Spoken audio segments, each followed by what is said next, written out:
Hello. Hey, thanks for joining me today. I am delighted you are here with me, wanting to find out more about menopause. So my name is Tanith, also known as Mrs. Menopause.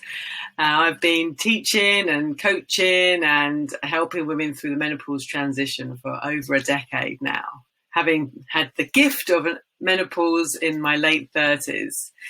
So this presentation today is kind of like a overview really of menopause. I just wanted to kind of get to some of the basics. I can't go into all of the details in this presentation because it's a massive subject. It's a very big subject, and what I'm going to do is going to produce different videos where I'll be able to drill down into some more information around different topics. So this is kind of more like a step back, a little overview, get into the basics. So this is what I'm going to cover today. So I'm just going to give you a little refresh about the stages of a woman's life, and then we're going to talk about actually what menopause is, some definitions, what actually happens to your body as we're going through the transition. Of course, I'm going to cover a little bit about symptoms and my take on those symptoms. I'm going to explain about how we need to be having a whole woman conversation rather than cherry picking little symptoms to fix. And also I'm going to give you some higher level kind of advice and tips on what you could start to look at to move forward to help yourself. Okay. So the stages of menopause. So I talk about menopause, I just say menopause because that's what everyone just refers it to. But actually, menopause is your very last period. Very last period. But before you got to that stage, so maybe you're here with symptoms and you're looking to ways to help yourself, or maybe you're not quite at that stage yet and you're looking for ways to kind of get yourself ready, understand what's going on, which is great. So let's just go back a little bit. Peri-menopause. So this is the stage that causes many women problems, symptoms, and issues. So this is the bit that gets all the press. So peri-menopause, and this is the run-up, if you like, the warm-up to that very last period. And this can last from a few years, months, years, to many, many years.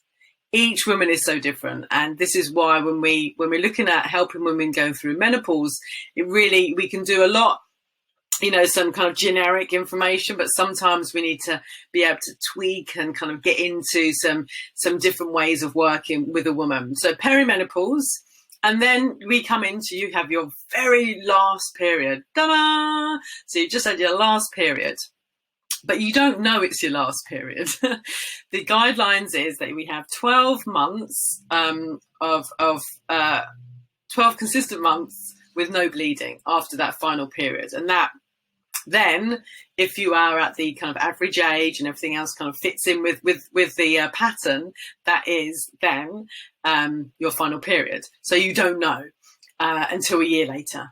So you have to hold off the celebrations.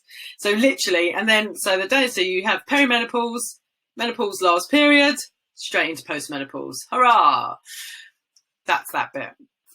And then also we have some other things that are going on that can go on a bit earlier in a woman's life. So we have early menopause or premature menopause. And that is when a woman goes through the menopause at the age of 45 and above. And then we have something called POI, which is premature ovarian insufficiency. It used to be called POF, premature ovarian failure. So I'm glad they've changed that. And this is when a woman goes through the menopause below the age of 40. So hurrah, that's my category. Some women go through it very early. There are cases of teenagers going through it and women in their 20s and 30s. So, it can happen. It can happen earlier. So there are different reasons why women go through menopause. Of course, we have the if you like, the standard menopause when we go through the age of 51, 52. around that age, and that's like a natural kind of the hormones are changing and the periods are going, and that's kind of normal, for want of better words. But women can go through it early for no particular reason. That would be me again. I mean, we can guess perhaps, but there's no reason. My mum didn't go through it early or anything.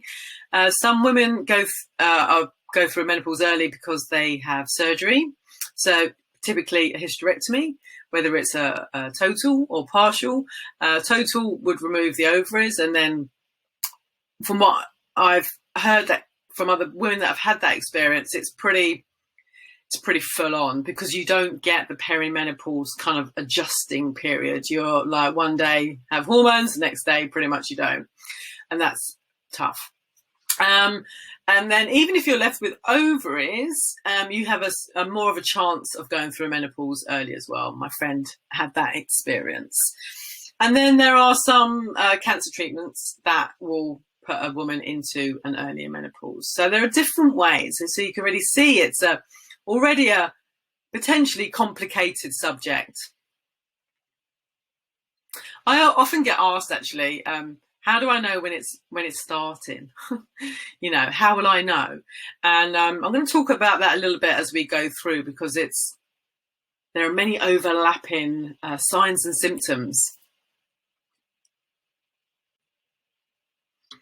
Okay, so a little bit of a reminder about what it is to be a woman and what happens to our periods. So this is a very simplistic diagram, just to kind of give you an overview of what happens. So what we have here is estrogen and progesterone, and what they're going to do over a cycle of a woman's life. Now, we know we have our monthly cycles, don't we? And they're not, so, don't be fooled by these straight lines. So we begin our periods. Hurrah! That's what all young girls want to happen, and then when they start and they realise that perhaps they didn't really want them to start. So their periods start, we start producing hormones, and we get to a point that we are into our fertile years, our fertility years. And then we're having regular cycles, or maybe not, but we're cycling, and we're having our monthly periods. And around our mid-30s, things start to change a little bit. We're not particularly aware unless we are looking to start a family, and then we know that fertility rates do start to change in our mid-30s, because evolution made us that way, and we haven't quite caught up with that yet. And so those changes start to happen, but that's not perimenopause. That could be potentially pre-menopause, but too many labels. And then we go on, and then we go on. And then we start to hit the fun times. This is when we start to head towards perimenopause. Now, a lot of women start to notice changes probably around the age of 40-ish, maybe, very subtle changes.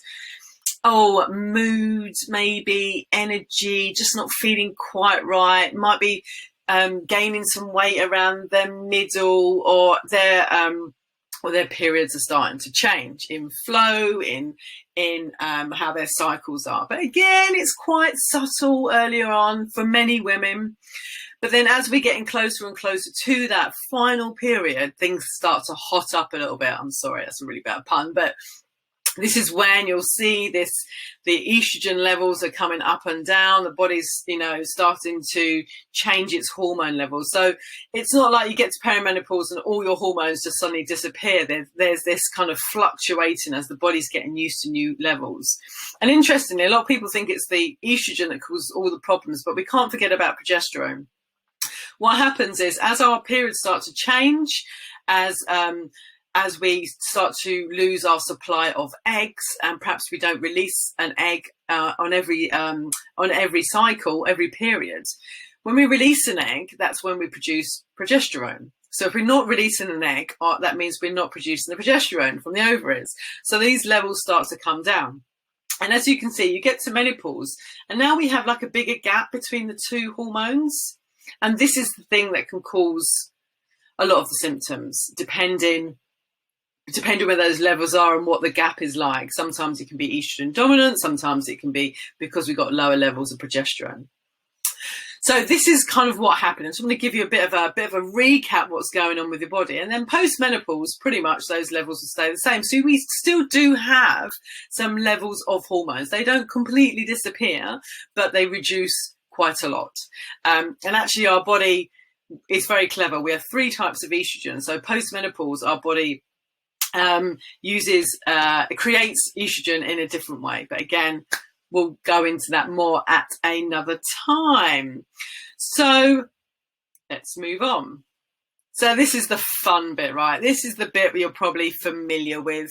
All these symptoms, all these things that go on. So if you went into Google and you typed in menopause, I'm sure you'd come up with loads of different searches full of all these terrible, awful, horrible symptoms. And it's no wonder women are like, oh, it's really scary, you know. And these are only some of them here. There are many varied and different symptoms and some women get certain symptoms and not others. Some experience worse ones of these. You know, there's no manual. You know, we get and experience what we get and experience. The reason I'm putting these up here, because there's some that we're not always aware of. There's, women get itchy skin, they get different kind of symptoms as well. But we know that these changing hormones for sure cause some stuff going on for us. And, we really are quite young if we think about us going through menopause and how long we're now living post-menopause. We're living hopefully 20, 30, 40, maybe 50 years post-menopause. And this is all new, it's only maybe 150 years ago that we probably wouldn't have made it that many years post-menopause. So, the way our body's responding, reacting to living post-menopause is fairly new research. And boy, do we need more research, So we're kind of figuring out this as we go along. So these symptoms, as we know about, and I don't really like the word symptoms because it almost makes us feel like we've got some kind of illness. Menopause is not an illness, it's a natural life transition, one that is talked about more now, which is great. When I first started talking about menopause, because of my experience, really it was still very taboo.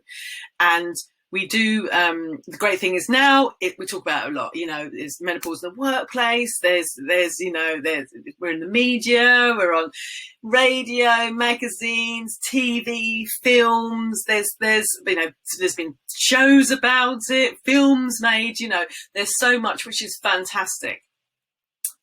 There's a but coming, don't you? However, I think we're still being just shown the symptoms. We're not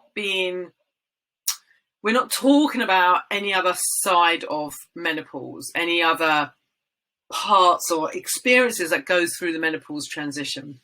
And this is what I want to talk about more and more. So anyway, coming back to these symptoms, these symptoms are messages. And I think messages is a really nice way of thinking about it, because symptoms makes us feel like, our body's against us, why are we feeling like this? Why it's not fair, all this stuff is happening. Messages from our body, for me, I don't know about you guys, but it's like, actually my body's trying to talk to me and tell me something. Maybe I could listen, because all these symptoms, messages, are a sign of some kind of imbalance. And the hardest thing for most women is trying to figure out what that imbalance is.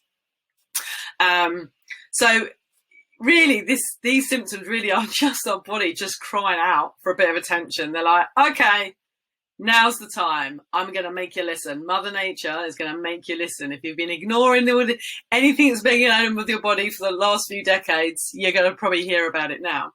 But I just want to remind you that not every woman gets symptoms. A bigger majority of women now in the Western world do get symptoms, but not every woman will get symptoms. Why is this? Don't know. It's as simple as that. There's women that, have seem to be fairly unhealthy and they don't get symptoms, whereas others are really healthy and they get symptoms. It's just the way it is. And we just have to accept that and deal with what's in front of us. Now, interestingly, if we looked around the world, perhaps parts of the world that haven't been westernized, their experience of menopause is different. Some places don't even have a word that explains what menopause is. Even to the fact that the older woman, the crone, the wise woman, the elder is actually revered and looked up to in different parts of the world. We don't get that so much here, right? So it's just, I think, opening our minds and our mindset somehow to that kind of conversation. So that is the menopause messages. So after reading all of those symptoms, most women just go, I just want a magic button, make it go away. How do I make it stop? And it's no wonder menopause is feared. And I just feel for maybe younger women, they're looking at, all this stuff they're hearing now, and they're seeing women go through it and going, damn, that does not look fun. So we need to start to look at menopause in a different light as well. And it's a tricky balance, isn't it? Because we want awareness about symptoms. We want to talk about them. We want to say, right, this is what happens. This is what you can do. But at the same time, we don't want it to be almost like we're accepting our fate and this is what it's going to be like. Not that you can't, I'm not saying you can positively think yourself out of symptoms. I'm not sure if that's true either. Possibly you can. So this is when women want the magic button, because it all just feels like a lot of hard work, doesn't it, to try and get yourself feeling better if you are feeling rubbish at this time.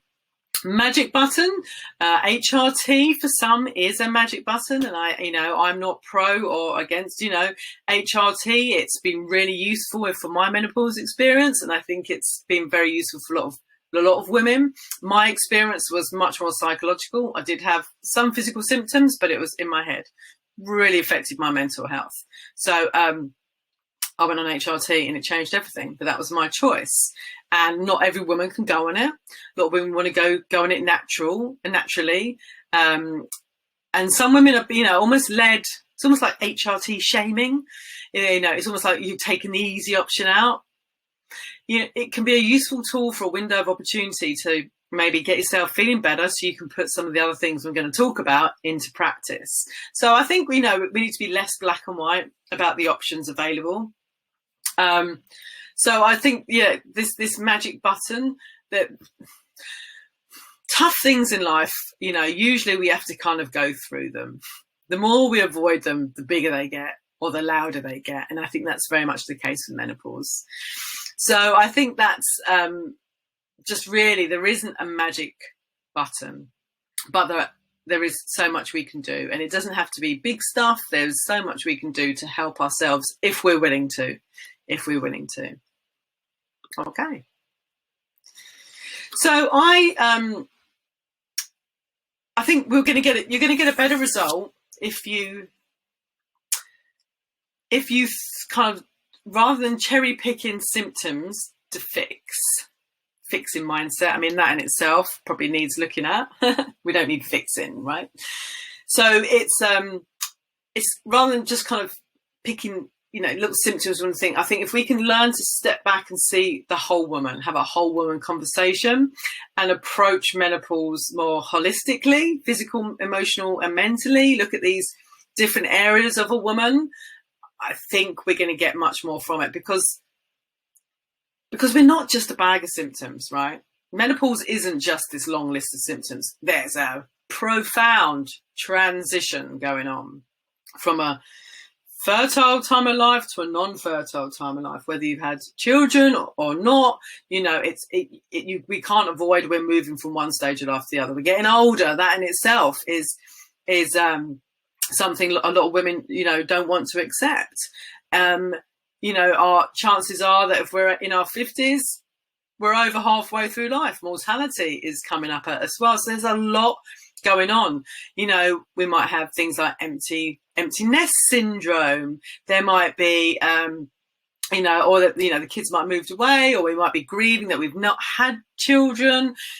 Sandwich generation, we might be looking after teens and have parents or relatives to look after. So potentially there's a lot of stuff going on. Physically, I've put in here as well, we really need to look after our heart and bone health as well post-menopause. But again, I'm not going to cover that in today's talk. And then emotional stuff, there's a lot of anger in menopausal women. And I think it's allowing that anger to come out rather than to keep pushing it down. There's a lot of anger, there's a lot of grief, frustration. And then, we get into the mental load of carrying, and we get kind of fed up with carrying other people's stuff. We're kind of over looking after people. And it's that, maybe what now? What's next? What's happening? The next part of our adventure. And that feeling of unfulfilled, maybe career changes, relationship changes. So there's so much going on at this time of life. And it's no wonder it all feels a bit overwhelming. So, our body works as one. We're not different bits and different symptoms and systems. We need to maybe step back and look at the whole woman. So these are the three areas I'm going to focus on today that I think if you are willing to invest your time and have, and to look at these areas, this is going to give you a better return on investment, better ROI, if you like. And this goes back to rather cherry picking symptoms. If we step back and actually get really honest with ourselves and really look at the areas of our life that if we looked into them and started to tweak them, they're going to have an impact on everything. Does that make sense? Rather than just looking at the little stuff, let's step back. Because sometimes we get so caught up in the little details. Oh, which supplement should I take? Should I be doing this? Should I be doing that? But we forget that we need to get those fundamentals in. We need to get those foundations in, because once we get the foundations in, then if we still aren't getting the results we want, then we can go and look in a little bit more detail. So this is how I think is a really lovely way to work as well. So we've got feast, not famine. I'm going to talk about that. Sleep and rest. And I'm going to talk about stress. So these are ways that you can help yourself moving forward. So let's drill down into this a little bit. So I believe we need to just, forget the diet mentality. Unfortunately, we've all been bombarded with diet mentality, good food, bad food, feeling shame, feeling guilt. We should be doing this, we've put on weight, and all this chatter that goes on is exhausting. So somehow we need to move away from that diet mentality. Let me try and talk to you about nutrition and nourishment in a slightly different way. So what I talk about is feast, not famine. As soon as we kind of people think about diet, they think about what they can't have, and they go into feeling deprived. And when we feel deprived, we want the thing that we're told we can't have. It's just the way we work as humans. So let's think about feast, not famine. There's more focus on the stuff you can have. And there's so many things you can add into your diet that are absolutely going to give your body what it needs. So if you think about your body and all the trillions of things it's doing just to keep you alive, it's just mind-blowing. But it needs vitamins, minerals, nutrients, cofactors. It needs all these, ingredients to work optimally.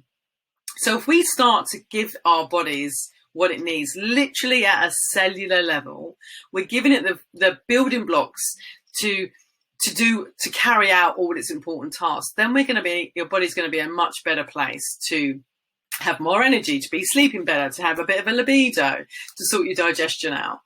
So it's about adding in these food, and we're just really giving our bodies the fuel it needs to perform at its best. So okay, you might want to lose weight, but actually if you take this philosophy and put it into practice, that will be like a lovely byproduct. You're actually it's almost a form of self-love and self-care, isn't it? Actually feeding your body what it needs. Now, I haven't said anything about you need to give up this or you need to give up that. I'm talking about what you can add in. So a Mediterranean style diet, we're not talking like a big bowl of pasta, lots of really lovely salads with some olive oil, maybe some fish or meat or some form of protein if you need, or vegetarian protein, nuts and seeds, legumes. Add those into your diet. Get some protein into your diet. Oh my goodness, these are our building blocks. A lot of women I see, they're just not eating enough protein. As we're getting older, our body is, I was going to say crumbling away, but that's probably not the best way to describe it, is it? But we need to build our body. So bones and muscle start to decline as we get older. So if we start to give it protein and other ingredients to build that up, to make us strong, literally from the inside out. So a little bit of protein and eat a rainbow and variety of vegetables. We all have the same old, don't we?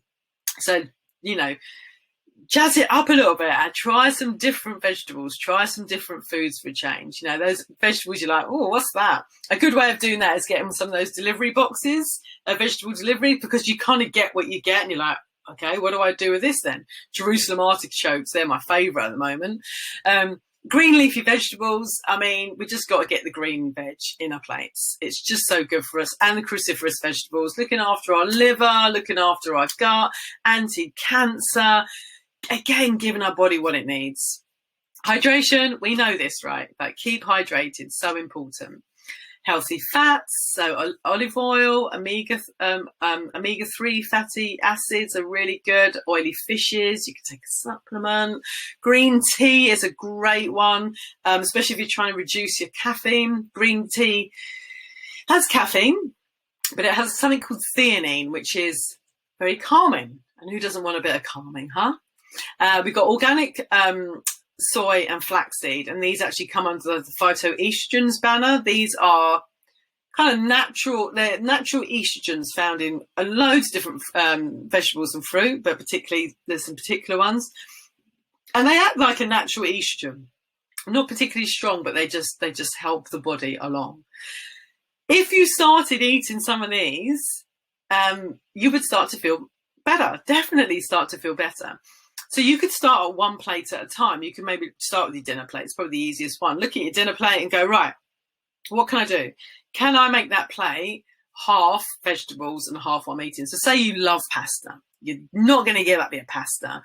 Massive bowl of pasta. So instead of having that big bowl of pasta, could you cut it in half and have half the pasta and half with the vegetables?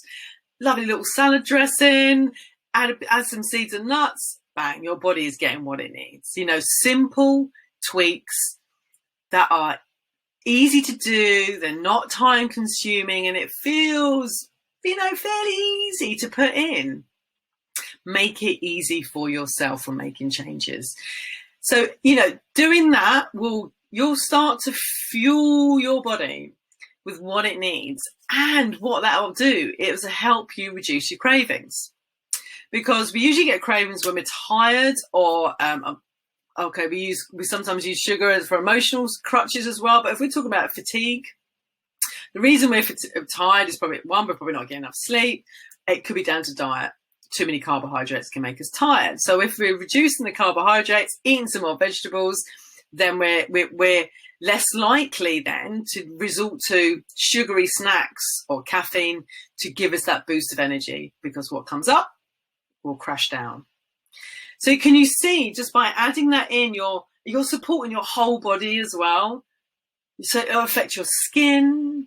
It'll affect your, you know, literally from the inside out, everything, gut health, everything. So just start to really think about how you're looking at your nutrition. So, and then this just moves me on to, these are some, I mean, I do use supplementation specifically with my clients, and I use them for myself. But they're specific, for specific need. I try and get everything I can out of food, but it's not always possible. But these are some supplements you could take. But look, you can get them from food as well. And I would say that you get what you pay for when it comes to food supplementation. You know, if you are buying supplements, I would choose wisely. And also, it's not always what you eat; it's how you eat. Eating slowly, eating mindfully. It's hard. Feels a bit weird. I practice. I try and sit at the dining table by myself, no interruptions, and eat. And you know, when I first started doing it, it felt a bit weird. But actually, then I started to really enjoy my food. I used to really notice my food, and then I realised I wasn't eating as much on my plate. You know, the clean plate brigade. You know, it does make a difference, and it's And it's just being aware. We don't have to do it for all meals. We don't have to do it all the time. But, we're so distracted, aren't we, in today's life? We're eating in front of the TV, or we're reading, or we're in the car, or on the hoof. We're not really enjoying the food we're eating. So hopefully this is helping you to see food differently. Okay, one thing I will very briefly cover, but I'm not going to go into this again too much. You can do your own little bit of research, or I might do another little video on it, is a blood sugar balance, so blood glucose. Your body is always working for balance, for homeostasis. It's always working at keeping different systems in balance, because that's keeping you alive. And this is the same with your blood glucose levels. And your body will only want to have a certain amount, finite amount of glucose in your bloodstream. Too much or too little will be dangerous. Hello, diabetes.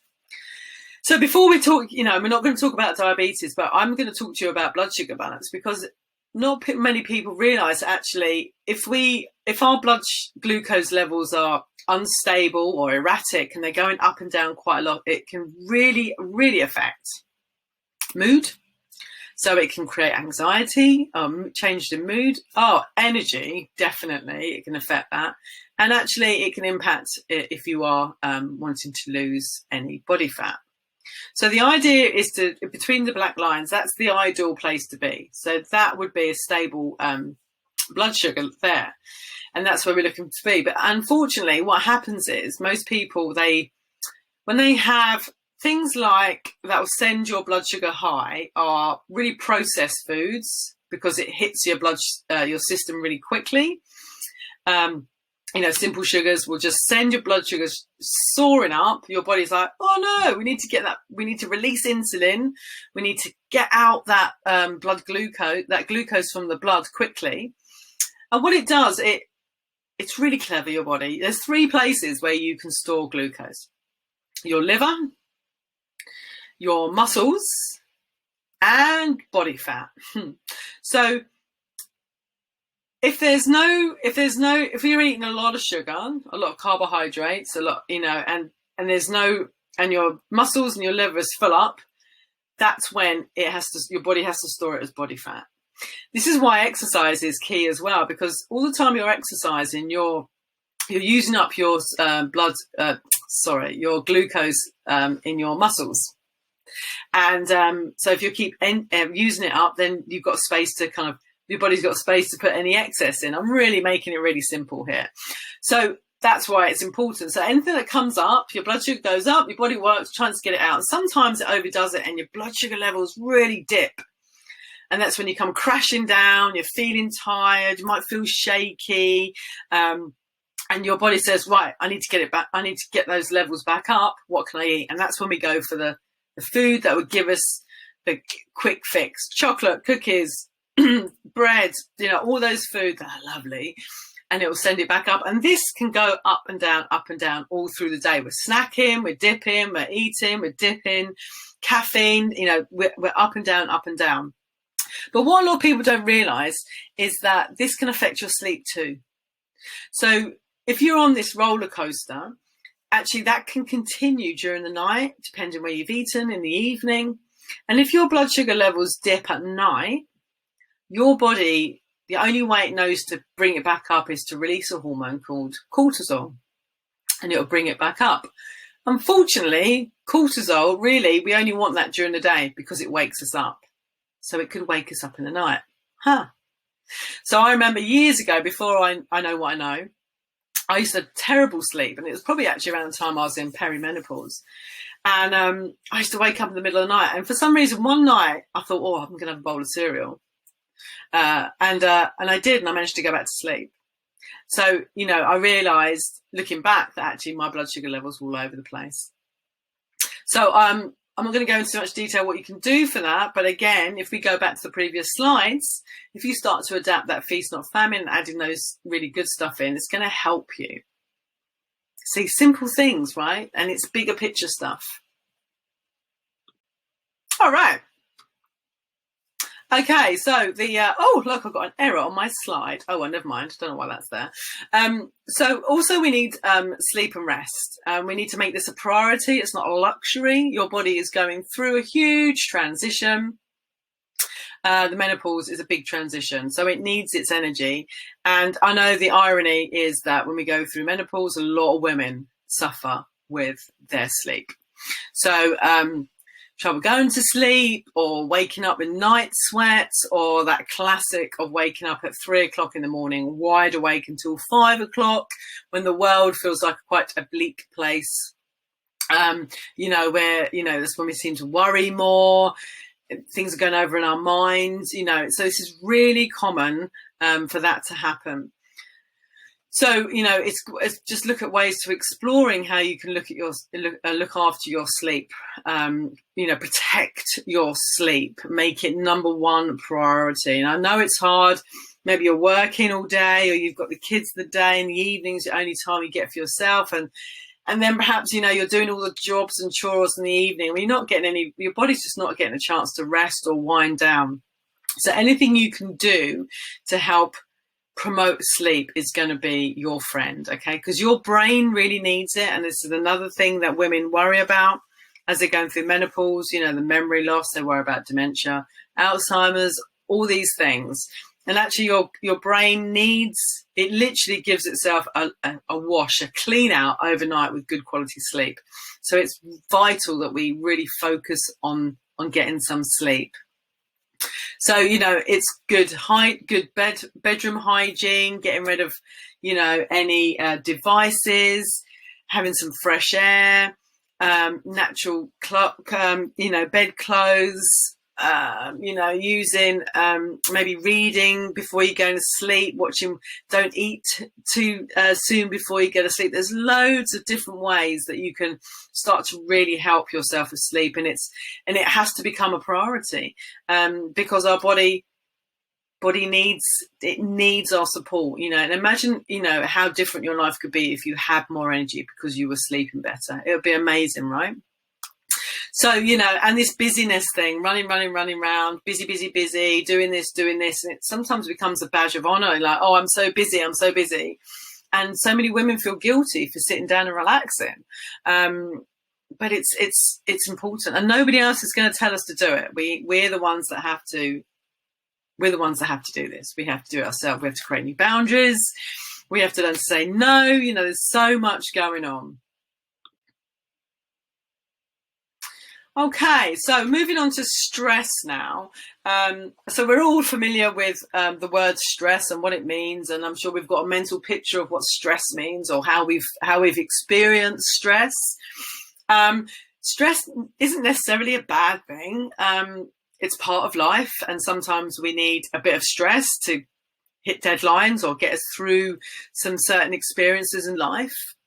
So short, sharp bursts of stress, actually fine. Our body's designed for that. It works really well.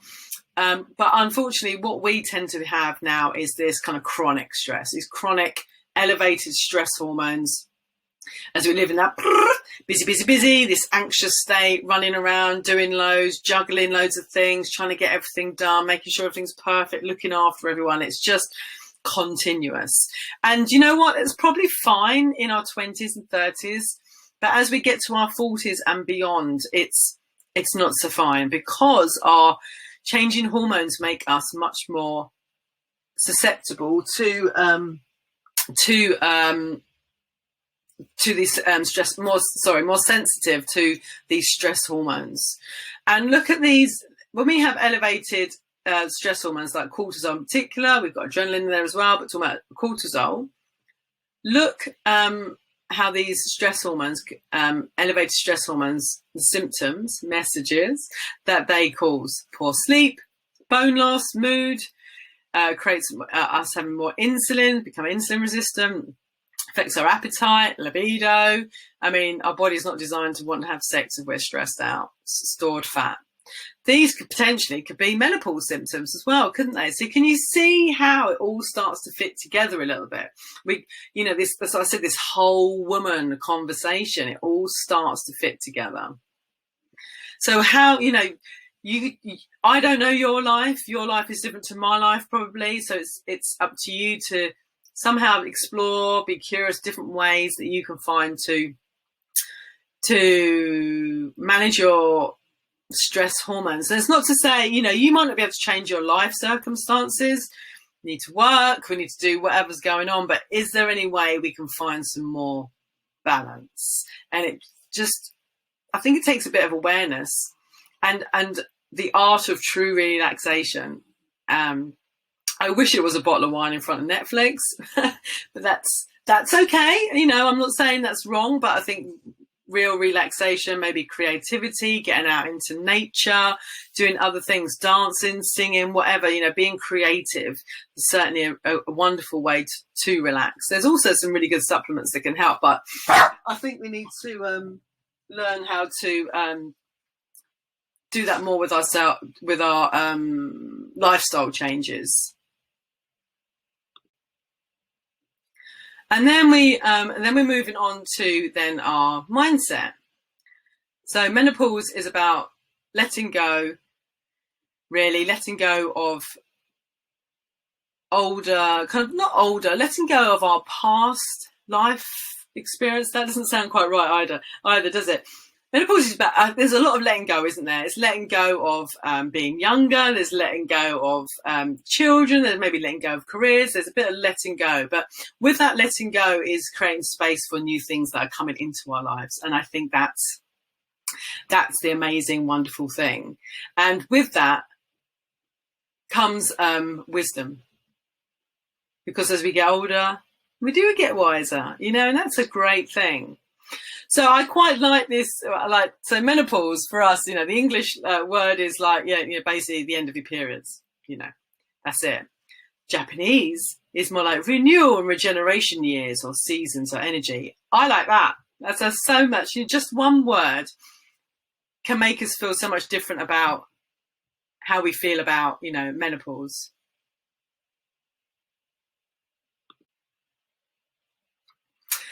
So we're nearly at the end of the presentation, and I just wanted to share this with you because I don't know if anybody is familiar with the program Fleabag. It's a brilliant program. But there's one brilliant scene in it, which is played by Kirsten Scott Thomas. And it says, "The menopause comes and it is the most wonderful fucking thing in the world. Yes, your entire pelvic floor crumbles and you get fucking hot and no one cares. And then you're free. No longer a slave, no longer a machine with parts. You're a person. It's horrendous, but then it's magnificent." So, go and check out that on YouTube because that is a really good scene to go and watch. And it's just, I think it's about just trying to change our ideas around menopause and midlife. And knowing that once we get through the tricky transition, once we get through it, there's so much more to look forward to. So let's just have a quick summary of what we've been talking about. So the main things is, you've learned about what happens to your body going through menopause. You've learned about what happens to our hormones going through our, being a woman. And I've explained about, maybe a different mindset. And we've talked about that feast, not famine. So different mindset around your nutrition.